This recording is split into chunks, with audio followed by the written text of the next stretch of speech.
Okay, so how have we been doing so far? How is our learning progressing?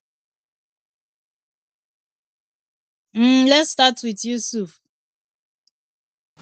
I've been compared to my previous progress. This week was very slow because I was not able to like get access to.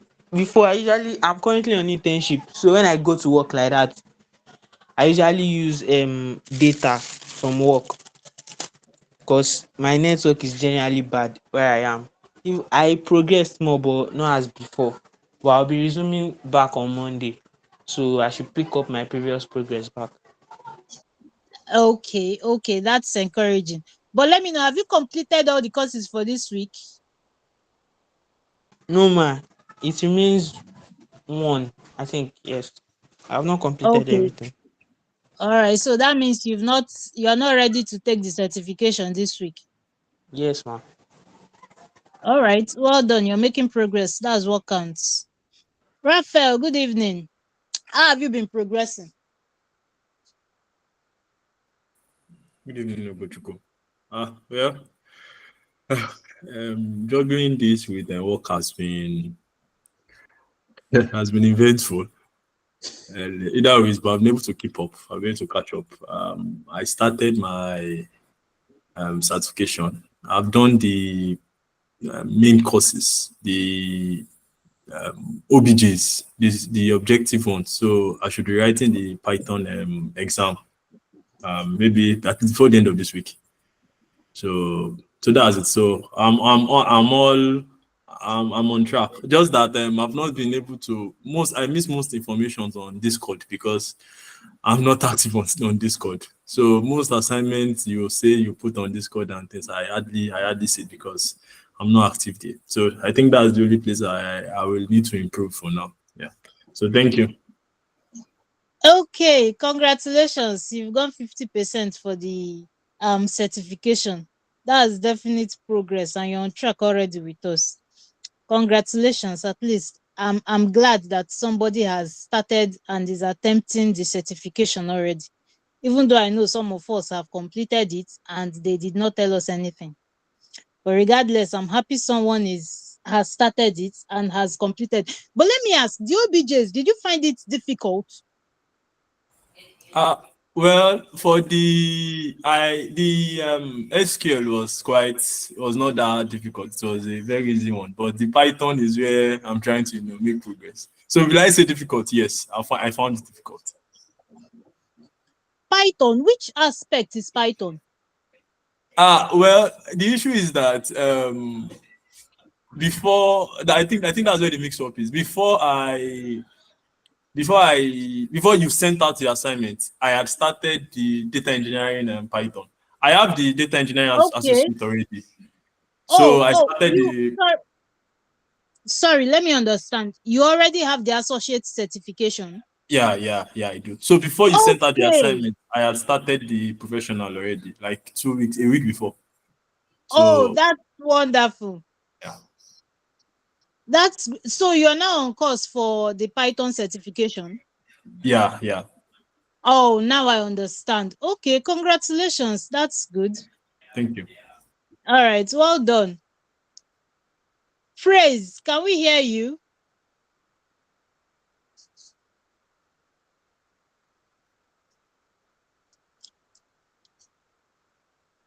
Hello, Praise. Are you still with us?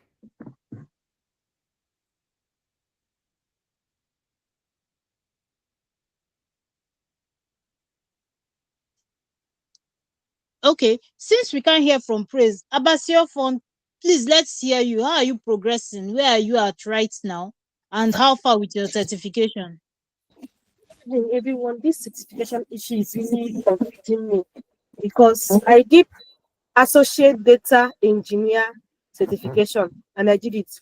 And I saw that I was assigned data certification, data engineer. So I was not confused. In fact, so just now I tried to, when I click on it, it now took me to another certification again. They call that one data engineer certification.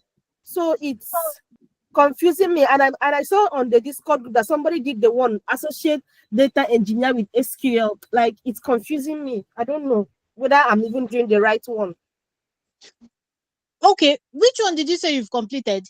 I've done associate data engineer. In SQL? No, it's just Yes, associate yes, that's data it. engineer. Yes, that's the SQL part of it. That's But where we are the one at I the saw on the Discord group, that one, it really specified associate data engineer with SQL. But in my own, there's no SQL. And even the one that you assigned to me, I click on it and it is showing me data engineer certification, not even associate, not even SQL. So it's confusing me. Okay, I understand where your confusion is coming from. Now the thing is this: right now, at the moment, um, we should be taking or trying to at least close to taking the associate. Associate is the one with is the SQL track. The SQL track is the one that is the one that qualifies you for the associate data engineer. So if you have completed that, that means you are on track, and then you can just begin with that of with the Python track. Now the main data engineering itself is a combination of both SQL and Python. Now that was assigned because in data camp they do not have the one for the assignment for just the SQL track, which is the associate. I hope you get that, Abasiofon. Yes. Okay, they do not have the assignment for associate data engineer. Is just for data engineer. So if you have completed that of associate, don't bother yourself about the remaining. It's just there so as to remind us that this month is a month for certification. At least this month attempt the first certification, which is the um associate data engineer certification. And moreover, if you've not completed the Python track, I don't think you even qualify to take the main data engineering certification. So at this point, I assumed that we have not completed the Python track, and that's why the data engineer global was assigned. So if you've completed the associate, that's where we are at the moment. So congratulations. Leave the other one at the end of the Python class, at the end of the Python career track. Then you can take the one for Python, which is the main data engineering certification exam. All right. Thank Caleb, you. all right. Congratulations once again. Caleb, let's hear you.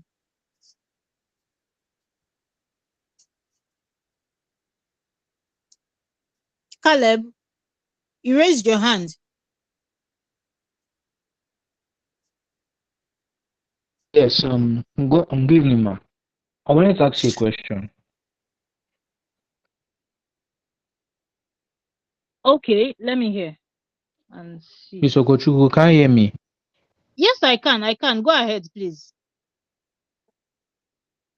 Some people are not able to qualify for the scholarship because of personal reasons. I explained myself in the Discord group chat that I was hospitalized due to malaria and I had post-CTME exams to write, and I finished it last week. So since I've not been able to complete any of the requirements, can my own deadline be extended? Ah, okay. So this should have. I thought you wanted to talk of your progress, but this should have come in out after our class. But now, withstanding, I'll just give you a brief. That's why I asked you to send me a DM, because I noticed that you haven't completed any, and I really wanted to know why. But at the moment, the committee, they're still going through the progress of all learners. If there will be an extension, I'll let you know. Anything that is decided, I'll definitely let you know on the channel. But at the moment, they're still going through statistics, the stats of learners, to see how each person is learning and to know if learners are actually learning on data camp platform. So at the end of everything, when they gather their insights and all that, they will get back to us, and if there is any information, I'll pass to you. Is that okay, Caleb?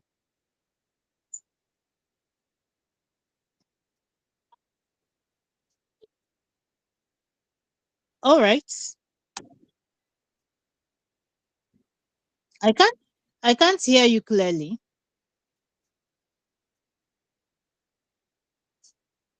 Hello?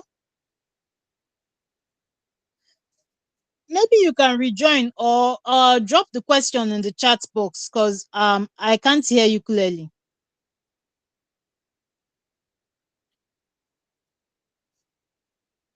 So let's start with what we have for today. I want to say welcome once again to everybody. Welcome to today's session. So today we're going to be looking at certain things.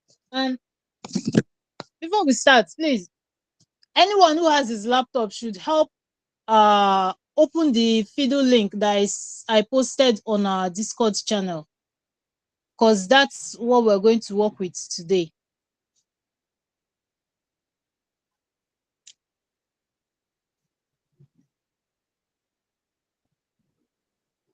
Ayomide, please, let's hear you. All right. Good evening, Mama. Good evening, everyone. So,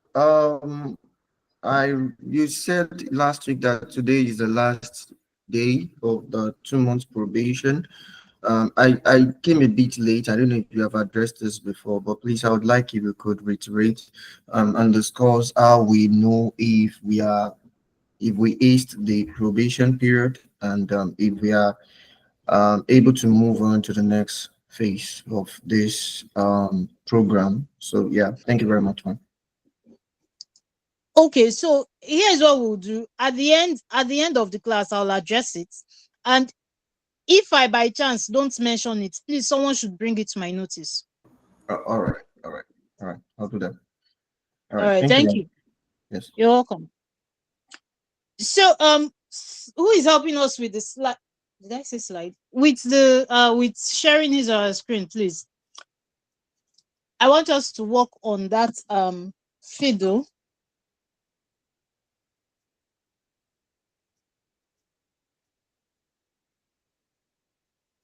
Okay, so while we wait for that, if anyone is available, please help us out. So while we wait for that, we're Yeah, going to continue. I can share my screen, but I don't have the link. If you can share the link on the It's chat. in our channel. The last message I sent, I think there is a fiddle DB fiddle link there. Please check. If you don't see it, let me know. I know I sent it. Okay, Steve has done that for us. Thank you very much, Steve. Yusuf also. Thank you. So let's go ahead while we wait for Raphael. So today we're going to look at some things. First of all, we're going to have a brief recap of last week's session. Then we'll talk about the capstone that I was supposed to send for over 2 weeks now. Then we'll look at some SQL queries. We'll look at introduction to Python. We'll explain why Python is important to data engineers. We'll look also list some common and useful Python libraries for data engineers. Then we'll talk about the data engineer in Python track on data camp. So last week we looked at the mini project and the solution. And at the end of the class, I promised to send the capstone project for the end of this SQL track, and unfortunately I couldn't. So I apologize for that. I've started working on it, but I need to put finishing touches on it and be sure of what I'm sending out before sending it on our channel. So please, I think Raphael, you mentioned not being active on the channel. The next project that will be sent on our channel is the capstone project for the sequel track we have completed. So I'll try my best this week. Unfailingly, I'll send it in, and you'll have a month. You'll have a month to work on it. So at your free time, you just work on it. And the project is, well, we are going to simulate a scenario. Like Apple just released their latest I think their latest iPhone 17, if I'm not mistaken. So now we're looking at, in the capstone, we'll be looking at working as a data engineer in a company that just released a product. So now they want to understand and review how that product, the performance of that product over a given period of time. So in the project, you will build tables, you create tables, you do the connections, and you use the table in your data warehouse, which will be the facts and dimensions table that you build to just answer some analysis questions. So at the end, you work also as an analyst using the facts and dimensions table that you build. So all of this, I'm still compiling it, and I will ensure that I send it this week. So after that, I'll know we have put a lead on anything concerning SQL. And if we'll have to answer any question, it will be based only on the project, and every other thing concerning SQL will be done with it. So I apologize for not sending it last week and this week. It's really been hectic for me, but I'll try my best before the end, before say Thursday next week. I'll send it into our Discord channel. So now, while compiling that the project, I noticed that there was an aspect of SQL which we didn't attempt, we didn't touch. When we were writing, we were creating tables, inserting records into tables. The only thing we did was inserting directly to a table using raw values. We never worked with moving of records from one table to another. So that's what we are going to look at this week. So this week we're going to look at moving of records from one table, performing transformations, and sending it to another table. Because in real life scenario, the source table could be in a database, and now you want to move that information from a database to your data warehouse. So that's moving of records from one table to another, and that is what we are going to look at today. So before we start, okay, we already have the Fiddle link, and we already have our schema. So to start with, in the first instance, of course, we are going to create a table, and we created the customers table. So this customers table is the one that I think, yeah, is the one we've worked with previously. So our customers table has 4 columns. And at this point, I want to believe that everyone listening to me now, we all know how to create a table. We will not have any issue at all creating any table, no matter the number of columns we are given and the data types and forming relationship between the tables. So at this point, I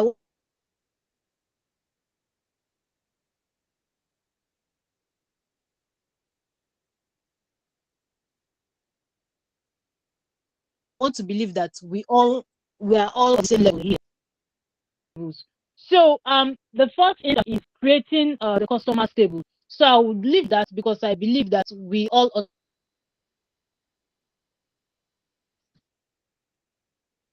sorry. So I believe that we all understand every line of how to create a table. So that's the creation of customers table. Then next we are creating the stage customers table.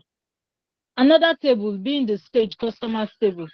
The customers table, the first customers table we created is the one in our database. Now, the second table, which is the stage customers table, is the table in our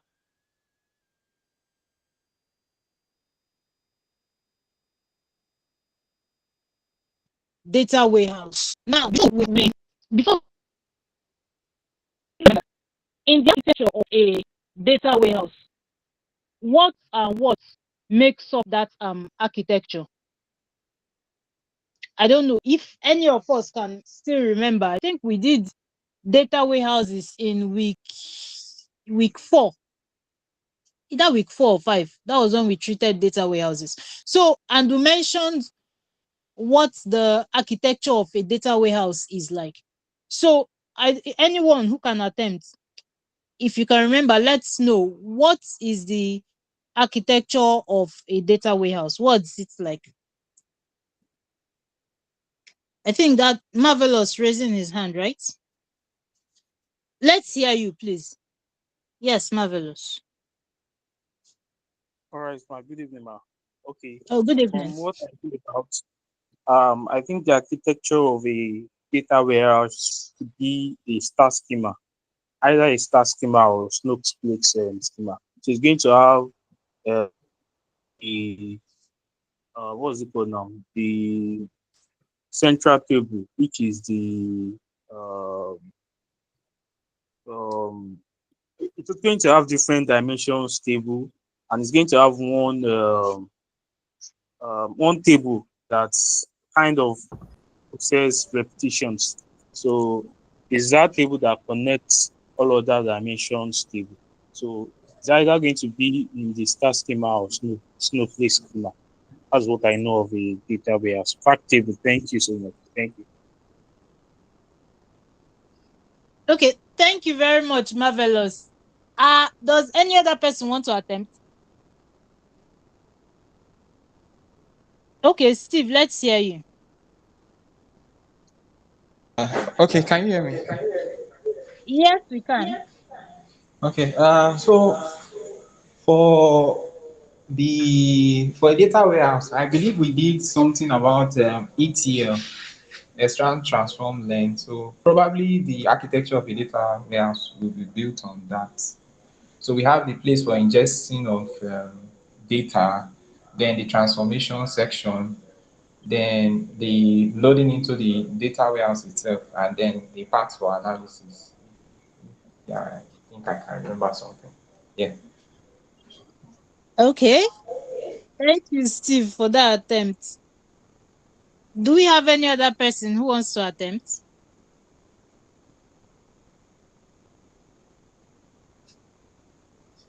Okay, none. Now, for the architecture of a data warehouse, the first person who responded, Marvelous, what you were responding to is the storage system used in a data warehouse, the schema itself, not the architecture. The schema of used in a data warehouse is the facts. It's where you get the star schema or the snowflake schema, and that schema is what determines your facts and the dimensions table. That's not like the architecture of a data warehouse. Now, the architecture of a data warehouse is actually uh close to what Steve said, an ETL something. When data comes into a data warehouse, it is placed in one area. Oh, sorry, yeah. When data comes into a data warehouse, it's placed in one area. After that, after transformation is made on that area, it is then stored in the storage. And after that storage, after that area, the next place is the presentation. So it has like the architecture of a data warehouse involves 3 layers. First is the staging layer. The staging is the place where uh records, raw records comes into, when you bring in records into your warehouse, your data warehouse, it is entered into the staging area first of all. So it is in that area that you do the transformation, and after that, after the transformation, it is moved to the storage layer. It is in the storage layer that you have your facts and your dimensions table. Now, after that layer, the next is the reporting or the presentation, whereby analysts or ML engineers, they get to take data from the storage area and use that the data in the storage area, in the data storage area, for presentation of insights, making predictions, and every other thing. So, the basic architecture of a data warehouse comprises of three layers: the staging layer, the storage, and then the reporting. So, in what we have written in our schema here, we are assuming now that the stage customers table is in the staging area of our data warehouse. What we are assuming here now is the customers table is in our database, while the next table we created, which is the stage customers table, is in our data warehouse. So now we want to move information from our database to the staging area of our data warehouse. And how we're going to do that is simply by using the insert into statement. So following So after creating a stage customers table, the next thing we did is to insert information into our customers table. Now, this information, of course, you all know this information is just generated. So we are assuming here now that the values that we are inserting into the customers table on our data warehouse are actually values that was probably imputed by customers on from our website, or written manually by customers.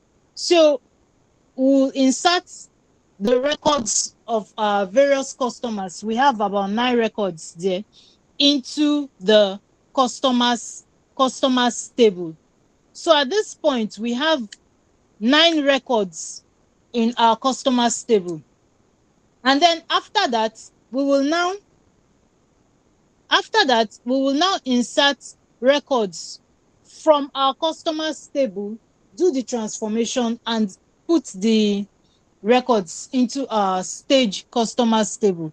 So before we go into the last insert statement, I want us to view, first of all the records that are in our customers table. So we'll see it in a tabular form and understand how it looks.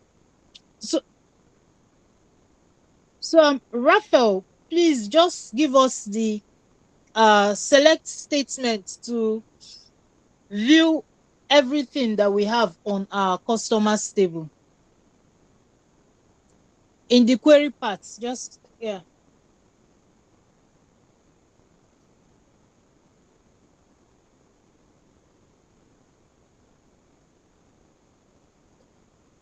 No, from customers.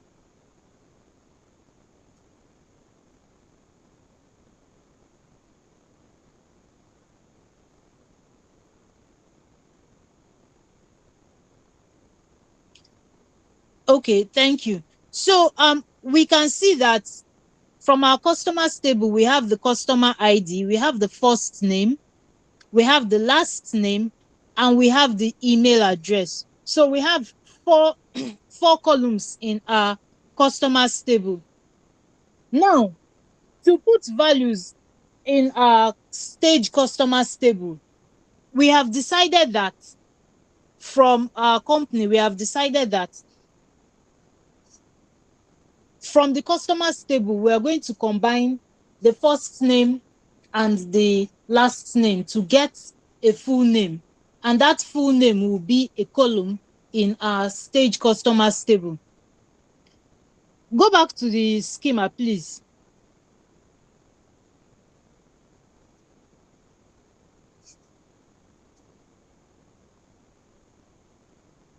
All right, thank you. So we have looking at the insert into stage customers table. First of all, we are going to outline the columns that we want to put the values into, which is the full name column and the email ID column on the stage customers table. Now, rather than using the values keyword, we are going to use the select statement. Now, what the select statement will do is anything returned by the select statement will be saved into the stage customers table. So in the first instance, we looked at, let us combine the first name and the last name in the customers table and form just one name, which we call the full name in our stage customers table. Now, to help us do that, we use the pipe character. I hope you all can see this clearly. Now, to help us do that, we used the double pipe character in PostgreSQL. Now, what this character does is that it concatenates, it combines everything that it combines the first name, adds a space between the first name and the last name, and use this information to create one column, which is the full name column in the stage customers table.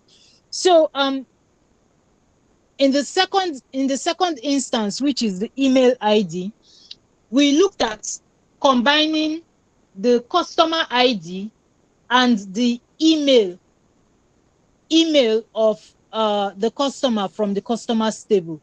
Now, before we combine that, first of all, let's remember that the customer ID is an integer data type.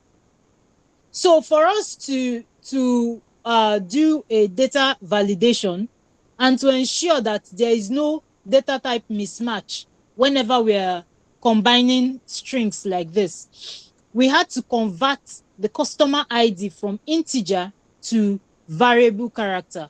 Now, the double colon is the short form for converting to data types. So that's where we got the customer. So that's how we were able to convert the customer ID to the variable character data type.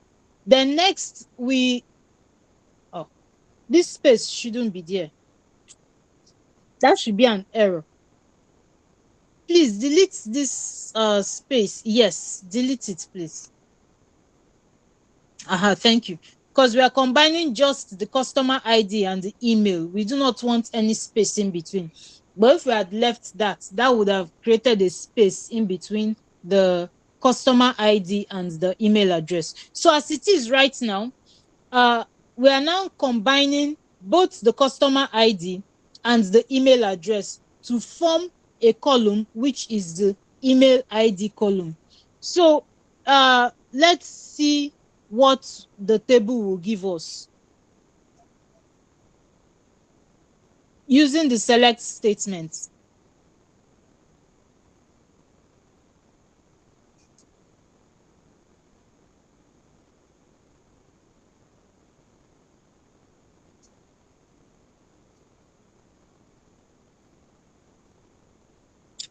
All right, thank you.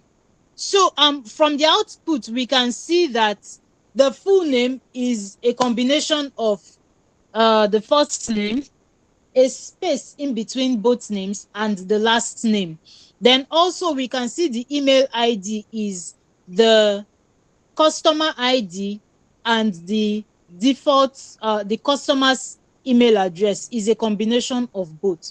So these are various transformations that we could do on on various columns before sending it or before loading it into another table in our data warehouse. So at the end of this, we can see the various transformations that we have performed on both the first name, the last name, and the customer ID. Then additionally, if we look at this thing, we'll see that there is no unique identifier. Yes, we can use the email ID. The email ID can serve as a unique identifier. But what if we want something to increment anytime a new record is created in this data stage customers table? Anytime a new record is created or added into the table, we need something to automatically increment and give each record a unique number. That's where we use the serial key. So if we go back to the schema where we created the stage customers table. Yes, the stage customers table. Good, thank you. So now that line gives us a customer ID which is automatically incremented as long as a new record is inserted into our data warehouse or into that table. As long as a new record is added into that table, that value is automatically incremented. So we do not need to do any other thing concerning that. And what makes this the column to increment automatically is the serial keyword that is written there. Also, serving as a primary key means that all values are unique. So let's run the stage customers table again, and this time around let's see the difference in the okay, thank you. So we can see the difference in the output. In our insert statement, when we are inserting into this table, the stage customers table, we didn't call any customer ID column. We only added the full name and the email ID. Whereas now that we have activated the customer ID column, we can see that each record is given a customer ID serialized, and they are all unique. So if we want to create serial numbers, we simply use the serial keywords to create serial numbers for various records in our tables. Then lastly, I want us to attempt the last question that is there.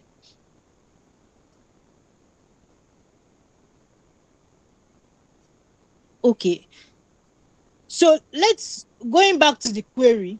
I want us to attempt this question. It's to create the statement that will give us the last column in the stage customers table, which is the new email. Now, here it is. We said you should insert a new email column to stage customers table. Now, the new email will be in lowercase, and it's a combination of various columns from the customers table. Now, how are we going to get this new email address? First of all, the email address will contain the first two letters of the first name column, then the last two letters of the last name column, and then it will contain the customer ID, and the customer ID must be 3 characters. And then lastly, we are going to add the string at AICA.com to complete that email address. And an example was actually given. An example has been given already. So in this example, we have that a customer with customer ID 2 and name Sunday Collins. The person's new email address is as written, which is suns002@aica.com. SU is the first two letters from the first name, which is Sunday. NS is the last two letters from the surname, which is the last name, which is Collins. Then 2 is the ID, is a customer ID, and 002 is because we are asked that the customer ID must be 3 characters. Then finally we added the at AICA.com to make it an email address. So who is going to attempt this? Who is going to lead us in attempting this exercise? Who am I passing the mic to? Okay, Steve. Steve, let's start. Okay. Let me mute my system. Okay. Now I think we are going to use concatenation. Uh, Ogochukwu, are you with me on this or am I alone? Others can assist you now. You're not alone. Okay. So we are going to concatenate those particular columns. So we'll just use the concat function. Yeah, concat. Hope you can hear me.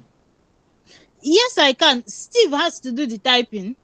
Oh, sorry, Raphael has to Yeah. do the typing. Can everybody hear me?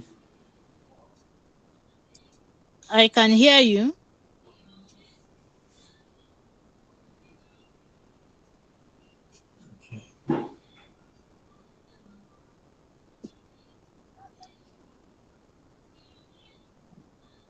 Okay, so we are going to do a concatenation of that particular column.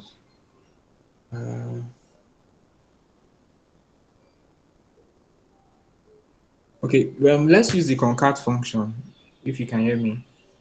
Concat. Okay, then open the concat. Then they want us to use the first two letters of the first name, the first two letters of the first name. So we are going to use uh, the left function. That's left here. Yeah, left function. Then you open bracket, then the first name, comma, then 2. I think that will call up the first 2. Then, okay, that's a string. So we can concat, yeah, with the second one, that's comma. What's the last two names of the last column? So we'll use the right function. Then open the right function, then last name.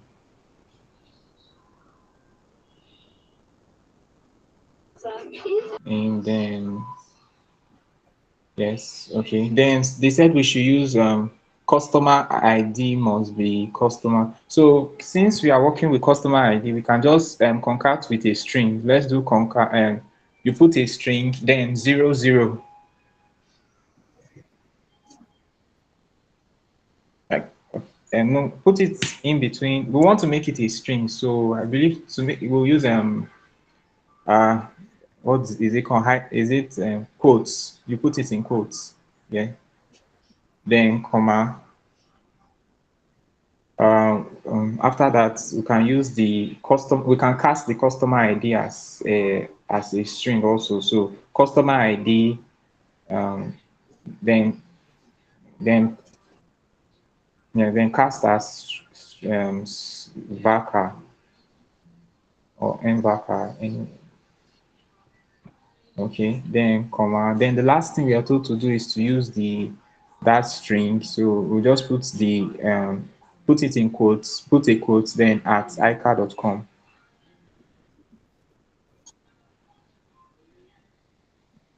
Okay. Okay, yeah, you can close the concatenation. And let's try to run it and see if it will give us from the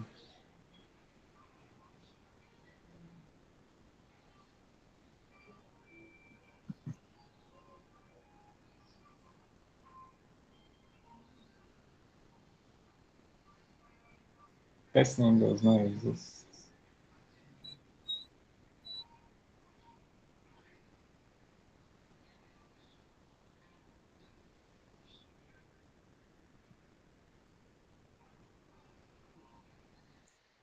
You've not inserted the like,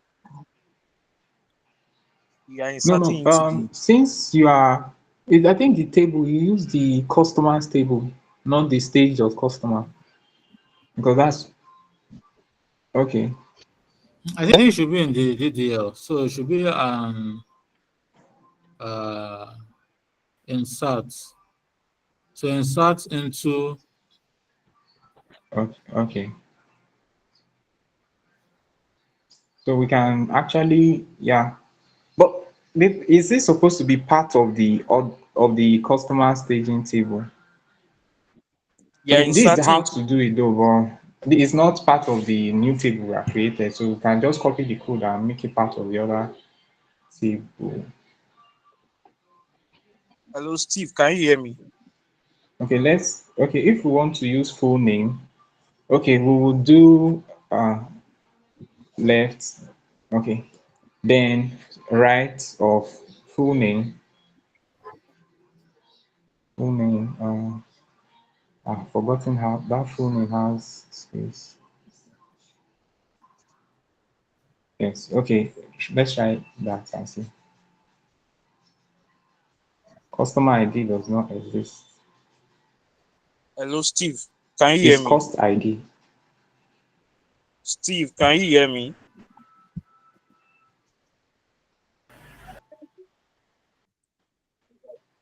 Can anybody hear Okay, me, so we please? can, so before we finish, just select, this function, is it new email so that we can alias it? Yes, as new email.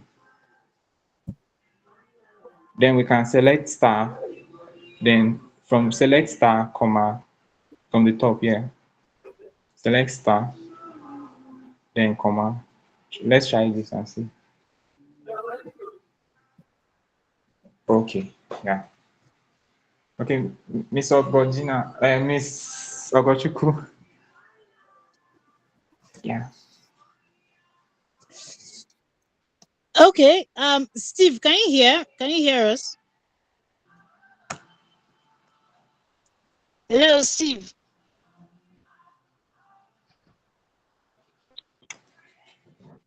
Can Steve hear me? Yes, yes, I can hear you now. My speaker was off before. Yes, I can hear you now. Okay. All right. Thank you. You've actually done well. But while you were doing this, Marvelous was calling your attention to something, and I guess you did not hear him. Okay, my speaker was So, on. Yeah. okay. So, this has actually given us a temporary answer to our question. But this is not sustainable because we are working with tables. Yes. And so Marvelous was actually bringing something to your notice while you Okay. were, and I guess you did not hear him. So Marvelous, could you please unmute yourself and uh, let's hear what you were saying before, so we could make amends. Okay. Uh, So I was just calling his attention to is that the inserting statement or the inserting keyword should put it there so that you can insert it into the staging table instead of just insert it. So to be insert into then select just like we did for the previous example. That was what I was calling you to Steve. Okay. Okay. Sorry, I couldn't hear you because I turned off my mic to avoid feedback. Okay, that's insert into table. Like we are inserting like a sub query kind of thing. Yeah. Okay, insert. No, that statement is what we are inserting. Yeah. The insert open into We are inserting into the customer table, the new this customer.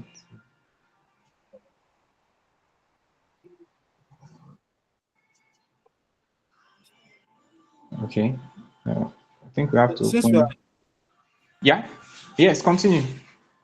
You were saying something before. yeah, I think it should be in the data definition part. Okay. Yeah. Select.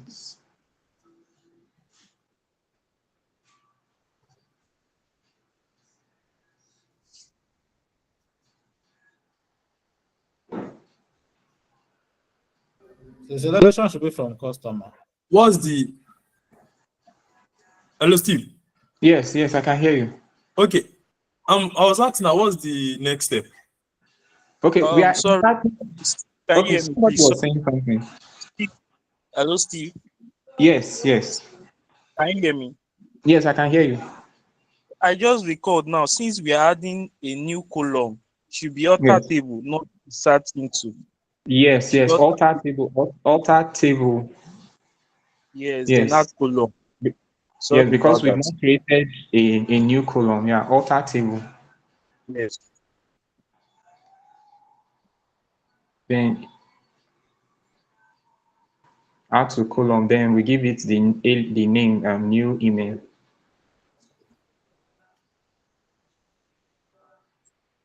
Then the next thing is to insert into the table, I believe. So insert into new email. I think it's a set, not insert.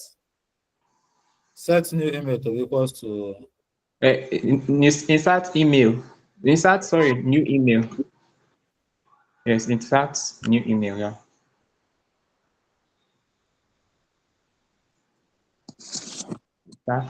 Insert. No, it's supposed, this, no. There's supposed to be it should be insert. set. When you are altering a table and adding a Set, column, yes. set the value. Set new email. Yeah, set Okay. new email equals to that Insert in load the query card. itself. Yeah, set new email equal to equal Look, to the lower concat. okay, my PC itself is slowing down. And then we have to remove the alias.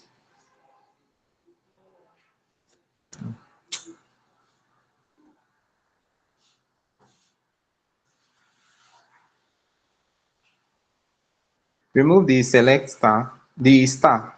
We don't need the star. No.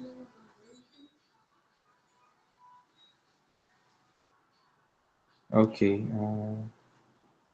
Okay, then I think, don't we need to close everything After inside parenthesis? We open, mm, we have, the everything column, needs we to, need to this table. After adding column. After add column new email, we do update table to set the value of new email to the remove the select statement. So we set the value of the new email to lower concat.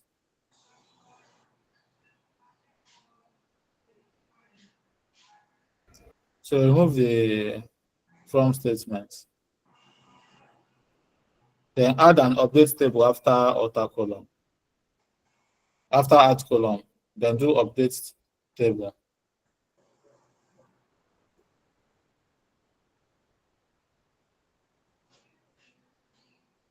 update table, new email, We need to give it a type in the add column. That will update. be voucher 15.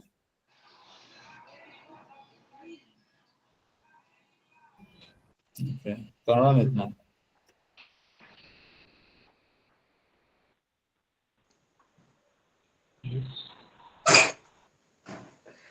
Update.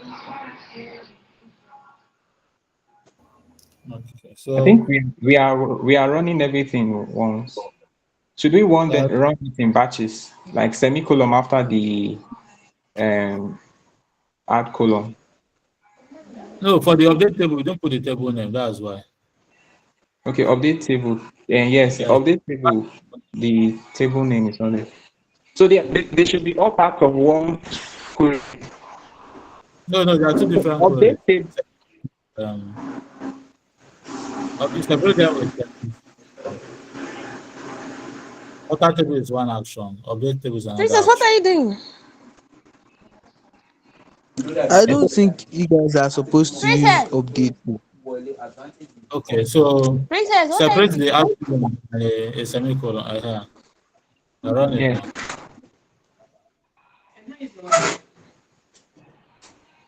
You not hear me. No, Yeah, you no, not it's answer me now. page. If I had to Okay, let's select select from the the new table tab, and see if it has been updated. No. Yeah, okay.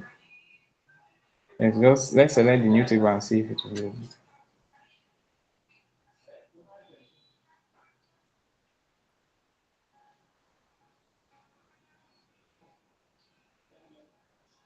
Customer.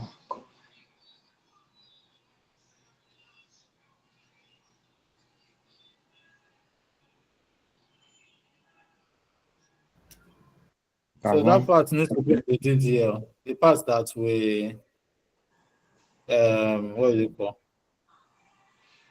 That we commented out. So it should be in the DDL.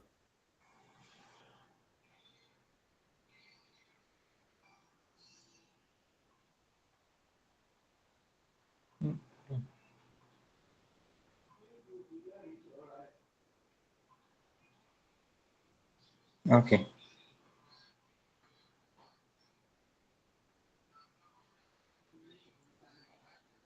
Oh, there's plenty work. Okay, thank you. Thank you for the assistance. Okay, Uh, please, can you scroll down, like on the results?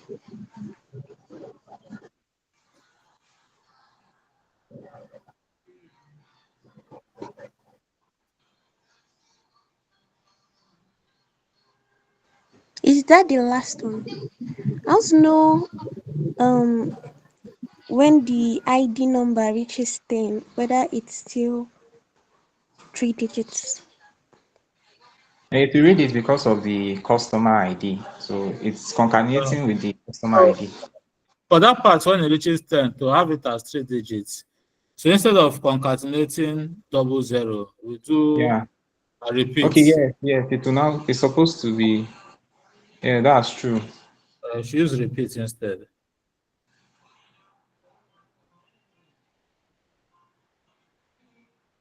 Uh, um,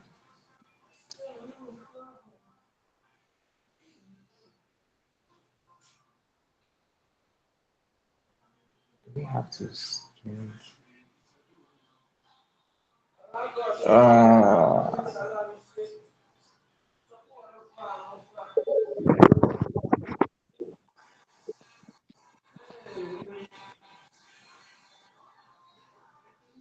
Sorry, it's a replicate.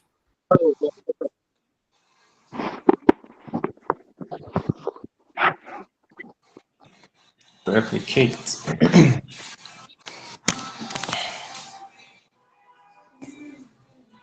Okay, this is Postgres, Abi. I can just Yeah. use to underscore char. Then you put in an It open don't, bracket.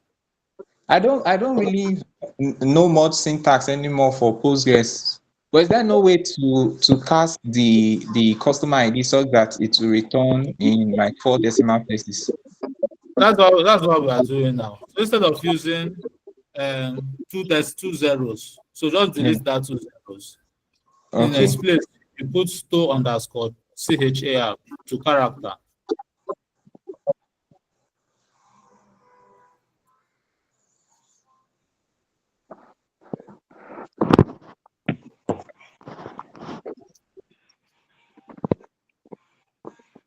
So use to underscore character char instead of zero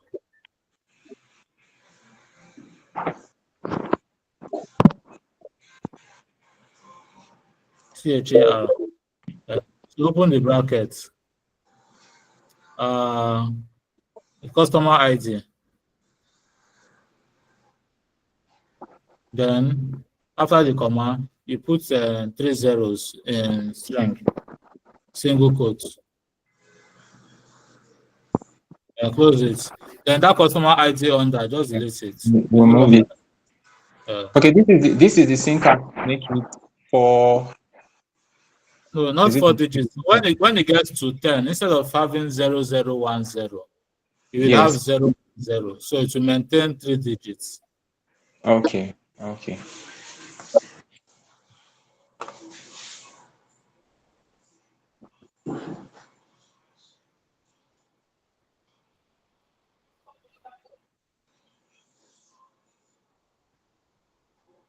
So even if it's up to 10, you have 0 1 0 instead of 0010.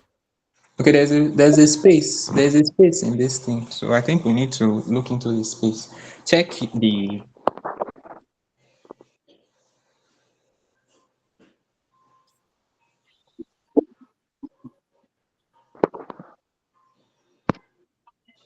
So you have your left for full name, right for full. Right. Is it my PC? So there's a space, right?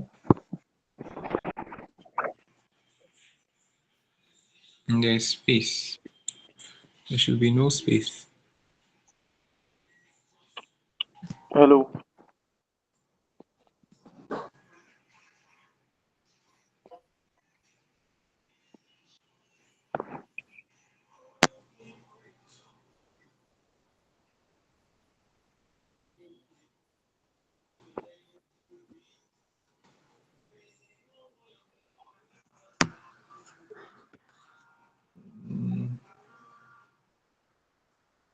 This You one can still see work. 0 1 0.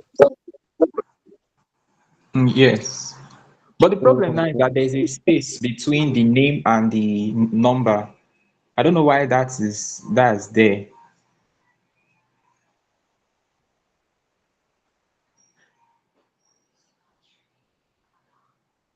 Thinking maybe just add a trim on that right.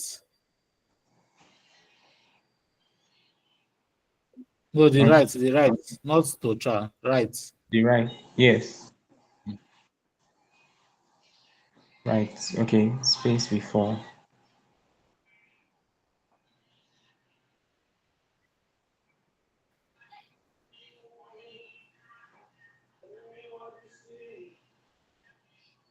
There's this space. When it's not coming from the right. Maybe it's Right. no space. Oh yeah, try the to char if maybe that's it.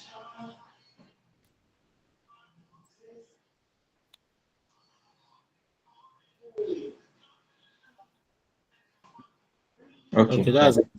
Yeah. Okay. Miss Ogochukwu, so you can continue. Thank you very. Who was assisting me? Thank you. That's Michael, Abby. Raphael, thank you. Then Collins, thank you. All right. Thank you everybody for the collaboration. At least we can see what collaborative efforts can give us. I was actually interested in how you accomplish uh using strictly three characters for that customer ID. And I can see that it's done. So congratulations. And first of all, the alter table, as Raphael, please move it to where it should be, which is in the schema part.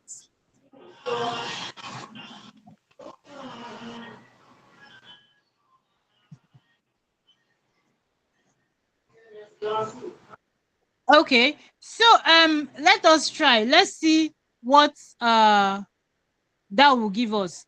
Edit the customer ID, the one with customer ID 9. Put it 10. Let's see what the result will give us. Oh, you okay?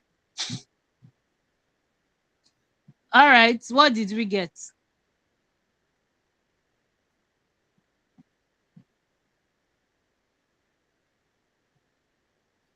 Oh, nice. Okay, so that's fine. Now, I want to ask, how many of us knows of LPAD function?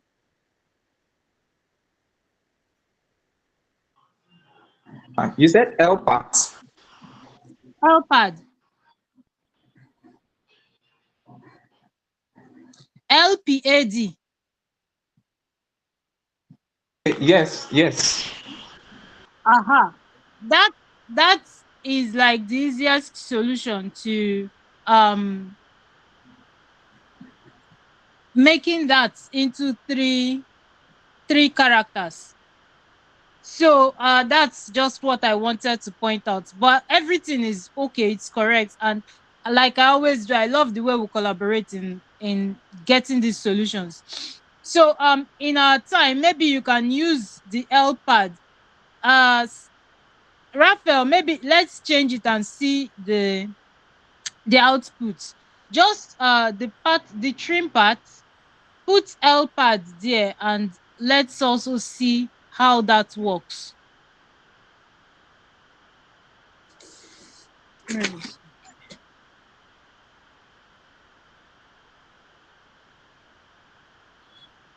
No, you don't need to put the zero separate. Just do L pad.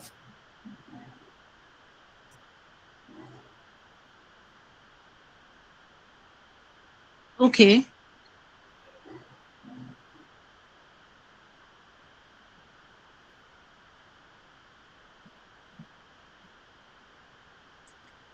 The color should be double.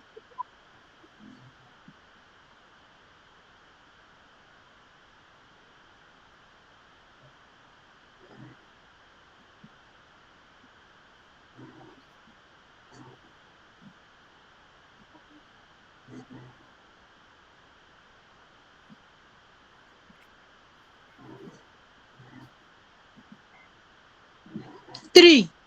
We want three characters. So and then zero, padded with zero. Now you omitted one column, one semicolon. Colon, yeah, that's colon. Okay.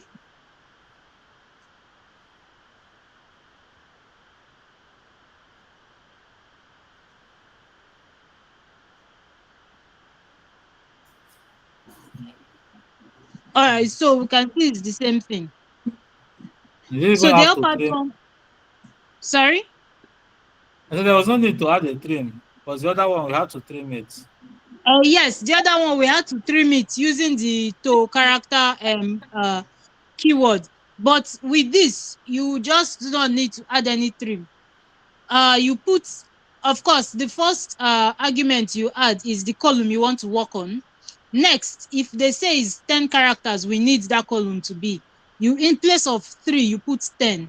And if we are padding with zeros, you put 0 in string. If we are padding with hash symbol, you put hash there. So any character, or if it's an alphabet, whatsoever we are padding that column with, that's what we are going to put as the last argument in the LPAD function. So that's how we do it. So thank you to everyone for your contributions, and thank you for your comments and your collaboration in making this assignment easy and straightforward. So I hope that we learned one or two things from that. Then moving on, we are going to be looking at introduction to Python. So this now serves as, at least for the end of anything concerning SQL. Kosim and Sunday, could you hold on? When we're done, you ask your questions, please. If you have any question, just write it out, even if it concerns this exercise we just completed. Write it down, and at the end I'll answer your questions. The time is almost fast spent, so I'll just go on with this. So this is the end of our SQL class for today. and we are going to go into Python. Now, before we go into Python, before I say anything concerning Python, I want to know, do we have like an absolute beginner in Python here? Someone that has no knowledge of Python? If you do, just show your hands and raise your hand and let me know, so I know at least the level of persons that are in this session. Yusuf, okay. Any other person? Okay, Yusuf. So Yusuf, I need to confirm, what exactly do you know about in Python? At least you should be able to identify the data types, talk of lists, dictionaries. If you have that knowledge, let me know, so we'll know how to continue with our Python class. Yes, ma'am. From the courses I've taken on data camp, I recognize the data types, and I recognize some packages there, like numpys and pandas, and matplotlib too. And you know what this you know what the packages are used for? The libraries you just mentioned, you know what they are used for, right? Yes, ma'am. I know what numpy pandas is used for, and matplotlib too. Yeah. Okay, if that's the case, you're not like an absolute beginner now. Because for you to get to that stage, you first of all understand what lists are used for. Unless you just got the knowledge from the first introduction to Python class course that was assigned this week. Is that the case? Yes, that was where I got the knowledge from. It was from the course on Oh, data camp. oh. Okay. Okay. So, all right. Anyway, if there is any part that you don't understand, please call my attention to it. So in this class, we're just going to look basically at what Python is, its importance in data engineering, and then some Python packages that are useful for data engineers, before talking about data engineering in Python career track. So now, what is Python? Python is a programming language that is open source. Now, why is it that Python is very, very important?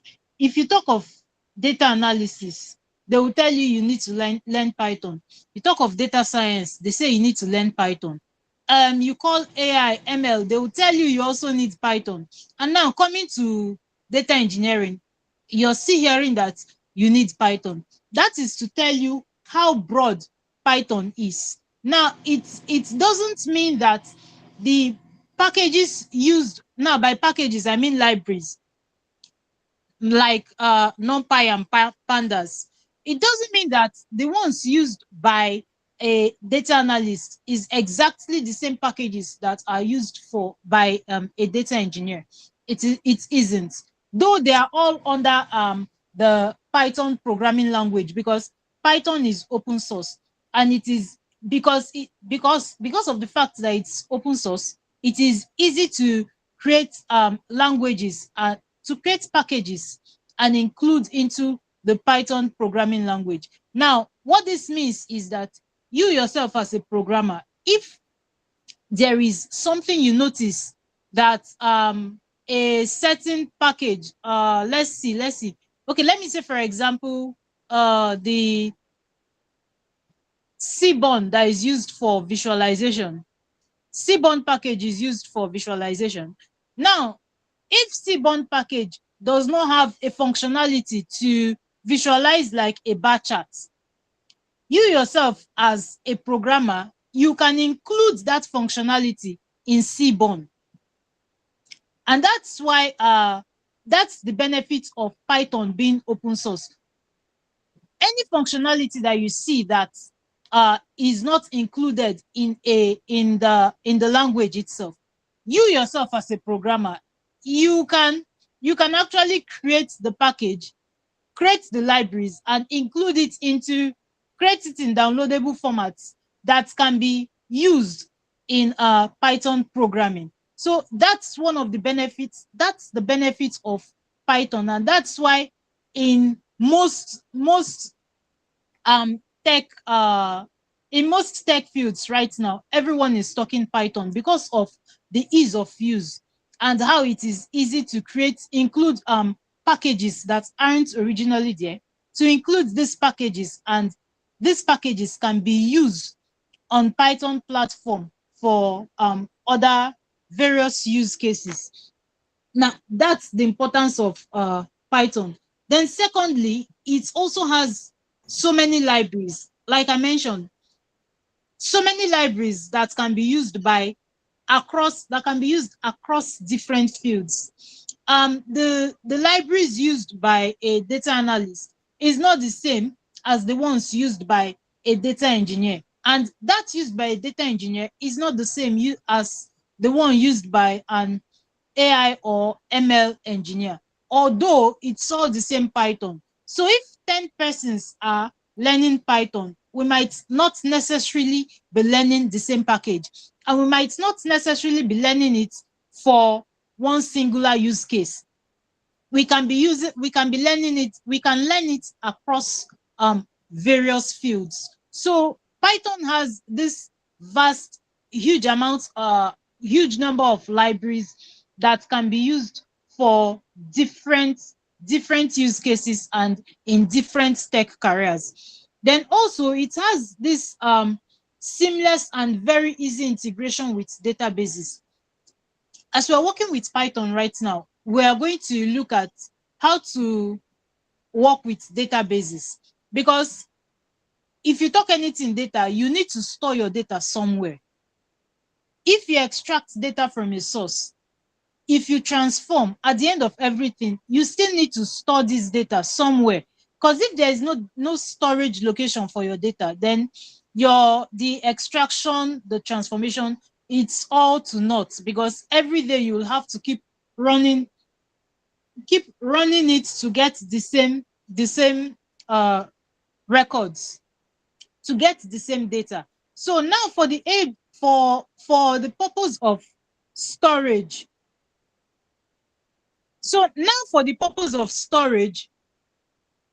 Python works seamlessly and easily with various databases. There are so many libraries like the SQLite, SQL Alchemy library. Yes, these libraries are what we can use to work with various databases in Python. Also, when we talk of cloud technology is something that is gaining traction, that has been gaining traction for a while now, due to the amount of data that we have been generating on a daily basis. So there is now need to store our data in the cloud. Python, as it is, also works easily with cloud technologies. If you talk of Snowflake, you can easily work with Python. You can connect your warehouse. You can connect your data warehouse to using Python and work seamlessly with various cloud technologies, including the Google Cloud platform, AWS. Yes, these are platforms that work seamlessly also with Python. So we can see, this is just to tell us how vast Python is, and why it's very, very important as a data engineer for you to understand the libraries that are in Python that you will be working with. So that's to tell us the importance of Python, as not just as a data engineer, but generally the importance of Python in our tech careers. Python is very important. So you'll have to understand it and also understand the libraries that you need to work with. Then, if we're talking about the various libraries that are useful, the various packages and libraries useful for a data engineer, for as a data engineer, you need to transform your data. Oh, sorry. Let me get the attendance, please. Bear with me a bit and let me search for the attendance. Okay, so why I'm searching for that, the various libraries that you can use as a data engineer now to work in Python. If we're talking of, first of all, data transformation, what do you need for your data transformation? Let me see. Oh, where is this attendance? Please bear with me. Let me search for the attendance and send.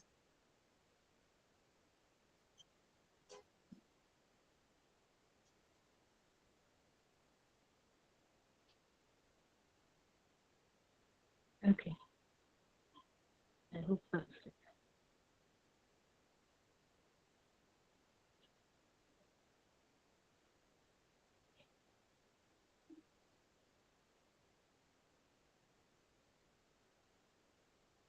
Okay, so I've sent the attendance. You can write your attendance. It escaped my mind.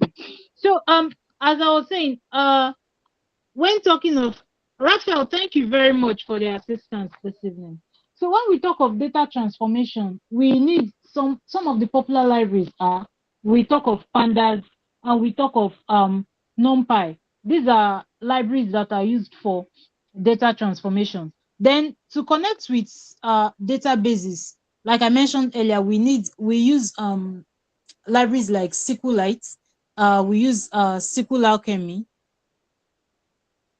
Then also to make requests. Now, making requests is like extracting data from an API. From an API to extract this data, we make use of the requests library. Additionally, after creating your data pipeline, there is need for you to log to there is need for data logs. Now, data logs tells us at every point in time what is happening in the pipeline. So now to record this to log these events, to get our data logs, we use the logging library. That's LOGGING. That's the library that is used. Then for pipeline orchestration and to maintain our pipelines, such that after building your pipeline, you do not need to go every day and start running it. Rather, you could schedule a specific time of the day where your pipeline gets to run at that time on a daily basis. So to help us do that, we have tools like we have Airflow, we have Prefect, and we have Darkstar. So these are some of the libraries and the packages that a data engineer uses. These are some of the tools that a data engineer uses in Python to to build pipelines, that's to extract, to transform, and to load data, and also to monitor the pipeline and to ensure that the pipeline runs at the scheduled time on a daily basis or on whatsoever basis that you want to schedule your pipeline to run on. So that's basically the some of the packages, the popular packages anyway, used by a data engineer. Then we'll talk of the data engineer in Python career track. Now we've finished everything concerning SQL and every other course that we're supposed to do. In our today actually, we're supposed to start the data engineer in Python track. Now, in that track, some of the things that will be covered are, first of all, we're going to look at how to get data from different sources. We'll look at how to get data from APIs, how to get data from websites, how to work with CSVs, from flat files, and working with data generally from different sources. Then we'll now look at how to transform data from a semi-structured data to a structured format. We're looking at transformation because most times when you work with APIs, the response, when you get data using APIs, the response is usually in a JSON format. Now, a JSON formatted data is not a structured data. It is actually a semi-structured data. So we're also going to look at how to move from that semi-structured format to a structured format and move that structured format to a database. So these are some of the things that we're going to look at. After getting the data from an API, we will do some transformation and take it from its semi-structured format to a structured format, and after which the structured format is then loaded into a SQL database, or we can, depending on your choice, you can also put it or save it as a CSV or an Excel file. Then we'll also look at data orchestration using Airflow. We'll look at creating of DAGs to schedule our pipelines and our workflow. Then also we are going to look into using GitHub. We are going to look into using GitHub in collaborating, and also how to host and send our projects on GitHub. Now, this one is actually important because the projects you're going to work on, the SQL, the capstone one that I mentioned earlier, we are going to actually upload it on GitHub. So when we get to this stage, those that have completed their projects, they are going to put it on GitHub. Then we're also going to look at how to create readmes, how to write readmes for your GitHub, which is simply a brief explanation of what is a brief explanation of your code and what your project is all about. So these are some of the things that we're going to be looking at from next week in our data engineering in Python track. So at this evening, after this evening, I think I'll have to assign that today. I'll have to assign it today. So these are the things that we'll be looking at henceforth.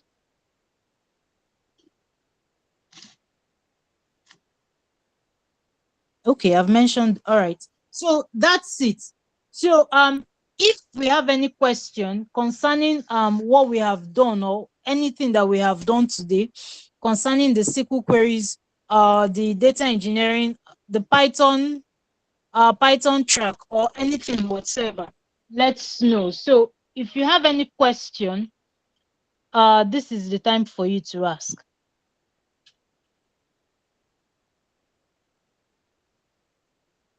Okay, Kosim, let's hear you, please. Yeah, good evening, Miss Ogochukwu. I, like I said in the like I said in the text, I was having issues with my network. Yeah, I wanted to know the function of the lower syntax. I couldn't grab why it was used there. Like maybe I don't know. I just didn't know why we used it there. Sorry. Okay, the lower function. Yeah, Now yeah, yeah. it is to change the result, whatever is in that bracket. Anything in that bracket, it will change it to lowercase. Okay. Oh, okay. Okay. If you cover with upper, it will change whatever is in that bracket to uppercase. All right, ma. That's just my question. Thank you. All right. So okay, so does any other person have any other question?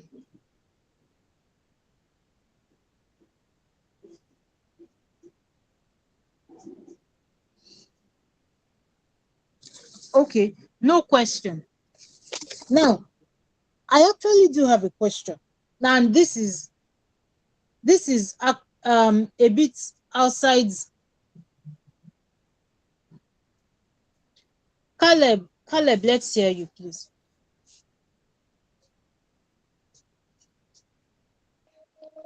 Good evening, ma. Good evening. I still wanted to ask about people that are not able to complete the guidelines because of my network is bad, so I was not able to grab what you were saying. That is all. Okay. So now, I think someone else asked that. I've forgotten. I think it was Ayolu or something. I can't remember his name again. I hope I'm Yeah, I was correct. the one, man. Ayomide. I was, yeah, I was Okay. asking how we know if we had to meet the requirements for the probation period. Okay. So the thing is this: the whole information of all learners has actually been sent to the team in charge of that. Now they are going to look at the information provided. That's, of course, that information includes the number of courses that you have completed, the number of XPs, the assignments, and every other thing as stated in the requirements. So at the end of the assessments, they will go through it to know the number of persons that are actually active on the platform. Now, and they will also know those who fell short of the requirements. Now, at the end of that, they will get back to us on the next step. Now, the thing is this: before they do, you still have time. At least you still have access. I know everyone still has access to data camp as of today. And I think by next week, everyone should still have access, but I'm not too sure. So as long as you still have access, if it's the XPs that is your challenge, just go ahead and continue learning. Whatever is the challenge that you're facing, just keep learning. Just be active on the platform. So when they go through the records, they will know that this person is active, even though he or she fell short in some areas. But the fact that you are active on the platform shows that you are actually learning.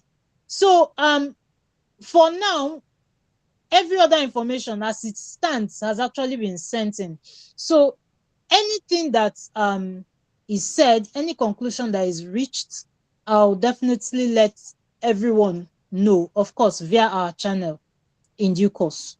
So, but for now, I know everyone still has access to data camp.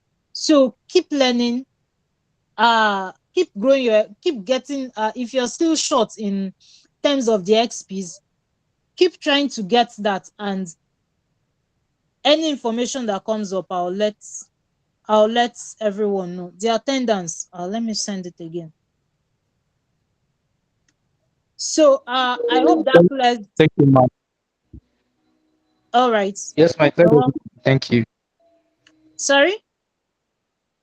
I say thank you, ma'am, for clarifying the situation for me. Okay, no problem. But if anyone that, if you actually lose access, you can actually tell us on the Discord channel. But I know for sure that everyone still has access as of today. And till next week, hopefully it will still be, everyone will still have access to data camp by next week. All right, keep working on it. Keep working on the projects to build your XPs. Okay. Okay, another, okay. Ayomide, let me Sorry, hear you before I continue sorry with this. for interrupting. So I just wanted to confirm again if we are still taking the certification exam for the SQL by September 30th. Okay, so now let me clarify that. That was actually assigned last week. So you have a month window to complete it. And that month ends in September 30th. So that's why the date there is September 30th. Now, for the benefit of those that came in late, I clarified this earlier. The certification we are taking is the associate data engineer. That's the exam we are taking, because that covers only SQL. Now, data engineer has two certificates on data camp. There is the associate and there is the data engineer. The data engineer comprises of both Python and SQL. The associate is only SQL. So at this stage, we have completed the career track for SQL. That's why we should be going ahead to take the associate data engineer certification. Now, data camp does not have any assignments for associate data engineer certification, only for data engineer certification. So even if you have completed the associate data engineer and you have your certificate, your that assignment will still be reading incomplete. As long as you have taken and passed the associate data engineer certification, don't worry about that. So let's take note of that. Okay, someone said with the certification assignment you gave us, can we go ahead to start? Please, you need to clarify this more. What certification assignment are you talking of? Because I don't understand. Are you talking of the skill assessments or something else? Leslie, Jerry, please, could you provide more clarification on your question?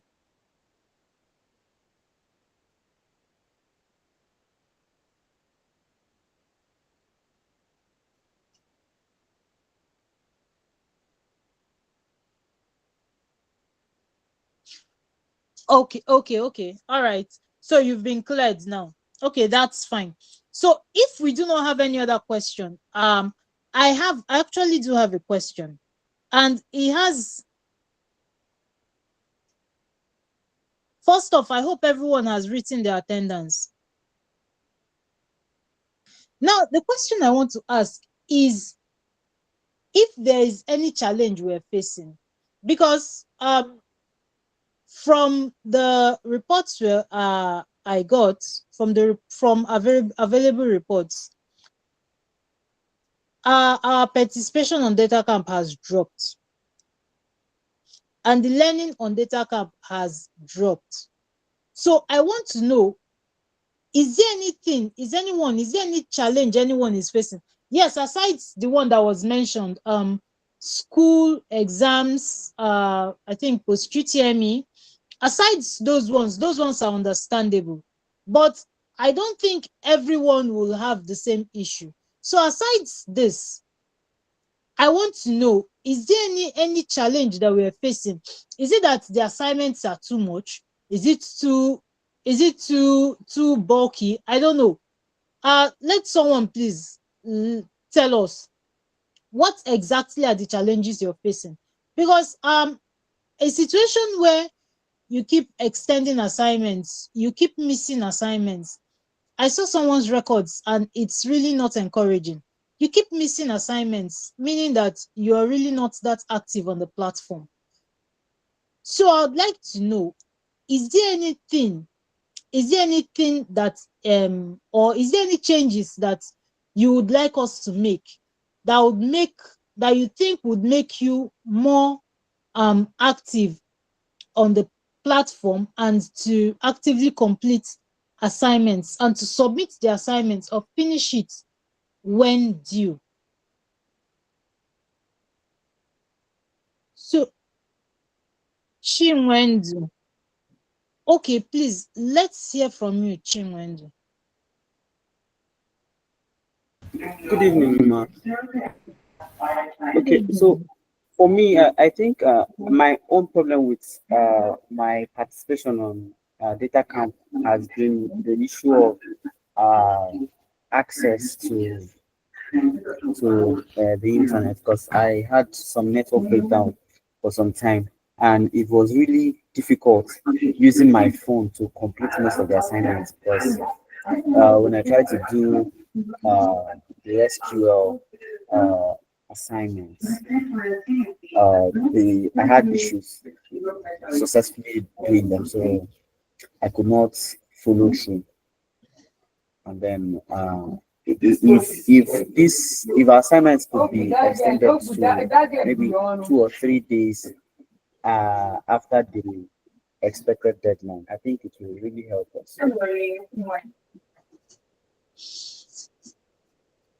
Okay, so do you have the data camp app on your phone? Yes, please. Yes, please. Okay, now with the app, I why I'm saying this is I think when I did that, I used the app. It's even the app that I prefer using to learn. And most of the assignments that we've been working on, I think since we started, none has actually required using a desktop. Yes, Yeah, if they I did. They did explicitly require using a desktop. For me, it's just that I don't use a phone with a very large screen, so it's kind of the the interface is kind of so tiny that I have to stretch this display or try to zoom in to perform most of the tasks. That is just it for me. Okay, so is there any suggestion? What would you suggest now that we do based on those at least in your own situation that you miss assignments? Is there anything you suggest for us to help you and ensure that everyone is carried along at the same time? Because sorry, before you respond, I'm looking at a situation where we're already in the fifth course and most persons are yet to complete the second course. So when they come to the class, it's like they're just getting a first-hand knowledge of what they ought to be familiar with. So that when you come to classes like this, any place you find difficult, or any area that you find difficult to understand, it's in situations like it that you get to ask your questions, so that we all follow through and everybody we are on all on the same page. So I don't know, Chinwe, is there any suggestion you have for us now? So let's see how we can improve. If it's from my part, let me see how to improve so everyone is carried along. Okay, ma. So I would just suggest that that maybe we'll be given maybe about a 3 day grace to Sorry? complete, like a 3 day grace to complete pending assignments or pending courses that we've not completed, so that everybody can be on the same page with where we are now.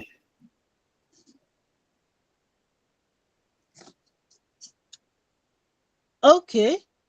All right. Thank you. I've heard your suggestion. So any other person? Kosim, I think you've told me your situation, but let's hear you if you have any other thing to add. Okay, okay, yeah. Since I've told you that's my own issue. Mixing into school is not really, not even just school. The program I'm currently doing in school is taking a large chunk of my time, so it's quite hard. And the assignment that I think when we started it was 2000 XP, then you moved it to 5000 XP. I understand that it's for us to hasten up to get to the 50,000 XP, but it was quite a hustle for me trying to like catch up because I spent most of my time working on projects for school. Then if I return and to spend a couple hours on the app, sometimes I might not be able to do that. So yeah, that's just my own issue. I just think the XPs we are to Ghana in a week is a bit much for me, though. I think other people are catching up well. Maybe just me.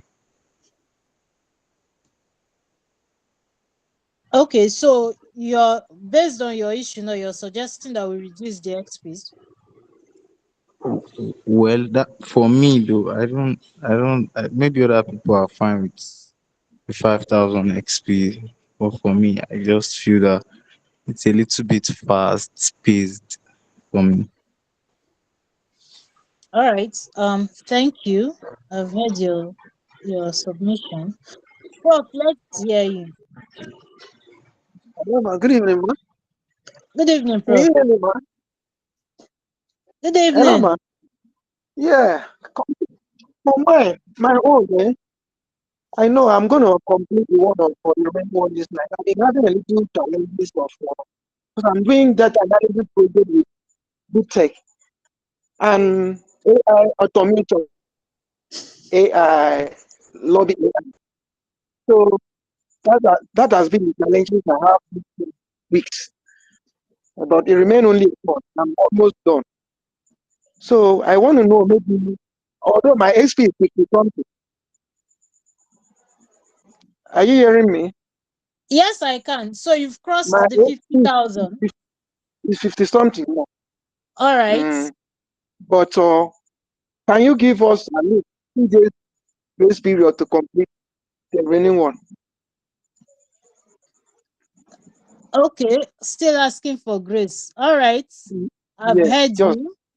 because I don't I've have heard light. your My system is down now. okay, I've heard your submission.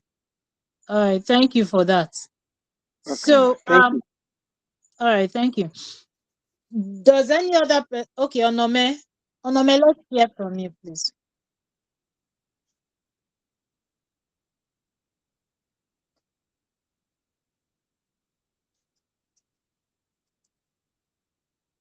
Onome is not speaking. All right. Nchedo, let's hear from you. Seems like she has raised her hand. Oh, sorry, I didn't know I Okay. was muted.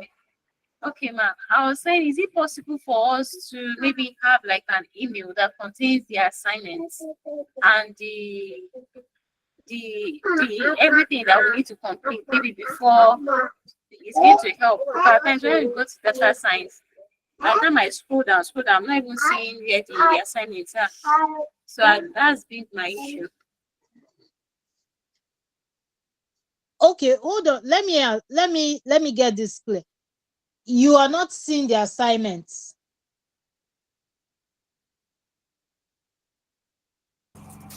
Yes, I don't know where to get the assignment, and I'm not sure I've received any email on the assignment at all. No, the assignments is actually on data camp, not via email. So if you check your data camp, there's a tab for assignments, and that's where you get to see. And yes, on a weekly basis, once it is assigned, you first of all you get an email alert that you've received some assignments for this week. Then when you go to your platform, when you go to log into the data camp platform, check the assignments tab. All assignments for the week, every week is always outlined there. So are you saying you've not been seeing it? I'm not sure I've seen it, but maybe I'll check my email again. Yes, I think most people don't pay attention to that notification until maybe they are just playing around the interface. Most times people just go to the courses directly and check. I think that's my own view. Okay, thank you for that, Olawale. But I always say it at the end of our sessions that after that session, I'm sending in the assignments. I know I do that every Saturday after our sessions. Even if I don't do it immediately after, I do it before I going to bed. I always do it every Saturday. So if you don't get it, at least by Sunday, you check your assignments. You will see the assignments for the week. So this is your situation. I do not know. But please verify very well on Nome. Check your assignments tab. If you don't see anything and you are on our channel, please send me a DM. Okay, ma'am. All right. And if you do see it. If you do, please make a comment. Just drop a comment on our channel so I'll be sure that your situation has been sorted out. Then we'll talk of how to complete it and the rest. Okay, ma'am. All right. Thank you. Nchedo, let's hear from you. Hi, good evening. Good evening. Good evening. All right, so my situation is that it's not just the combining because I think most of us are combining the course with some other things we are doing, either school or work. But I feel that we also should consider the learning rate of different people and also the factor that some people might not have come across um, maybe the SQL itself before. Like sometimes when I'm learning, I have to rewatch the videos to really understand what is being spoken about, meeting new concepts in different videos. Maybe to some people, it might be easy for them to assimilate immediately, but to some of us, we have to rewatch the videos to actually understand what's going on. And even sometimes, maybe make some extra research outside, like browsing. I remember when I did the correlated subqueries and etc. Honestly, I did not understand it at first, and so I had to watch some extra videos outside data camp before coming to try some of the exercises. So I feel like maybe some of us might not be trying to rush through it that fast paced, especially when it's compromising our understanding of the concepts that have been explained. So I think that's a factor to the assignment stuff. Okay, that's a I understand where you're coming from. So, is there any suggestion you give to us as to how to handle this situation? I honestly don't know because I've thought about it once and I felt like a lot of people are keeping up to the pace. Like when you look at the leaderboard, right, and you see that people are getting a lot of XPs, I feel like maybe it's it may just be a few people that may not be meeting up with it. Do you get? So there's no need to drag them back. Instead, we just keep trying to follow with what's going on. All right. Thank you very much for that. So, does any other person have any comments before we close for today? None. Okay, so I've heard the various comments you have made, and one thing is this: the way this assignment is actually given is, I think, if you check well, it's an average of 2 courses a week. Anytime it's more than two, it could be addition of a project. Now I'm talking aside the XPs. It could be an addition of a project, and a project. Okay, so let me not use myself as a beginner. Yeah, some persons can find it challenging with the project, but generally on average we give out at least two courses a week, because that's what we're looking at. So I've heard your comments, I've heard what you said. Now what we're going to do is this week no assignments will be given, because we're actually supposed to start the Python track this week. So this week no assignments will be given out. Let's see how we allow others to catch up with the class, those that are still lagging behind, those that haven't completed the the SQL track and the other additional courses given after the track. Let's see how we use this 1 week. So we have a grace of 1 week to complete it. Then next week, we're going to continue with the Python track. I hope that's fair enough. All right. So Yes. okay, thank you. So this week we're not going to be giving any assignments. Now, for those who are in line with where we are at the moment, for those that have completed all the assignments, if you want to go ahead and register for and enroll in the Python track. But before that, ensure that you have registered for the data engineering associate data engineering certification exam. If you haven't, ensure you have enrolled and at least attempt it once before starting the Python track. Let's see how we place a lead on SQL before we move ahead in our career track with Python. So I believe that is very fair. And next week I'll put it in our Discord channel just as a reminder, nothing serious. So next week we'll look at data engineer in Python career track. So if you're already in line with us, you can go ahead and start that track, and while we allow others 1 week to catch up with us. So thank you very much everybody for your attendance, and thank you for Steve. Okay, let's hear your question.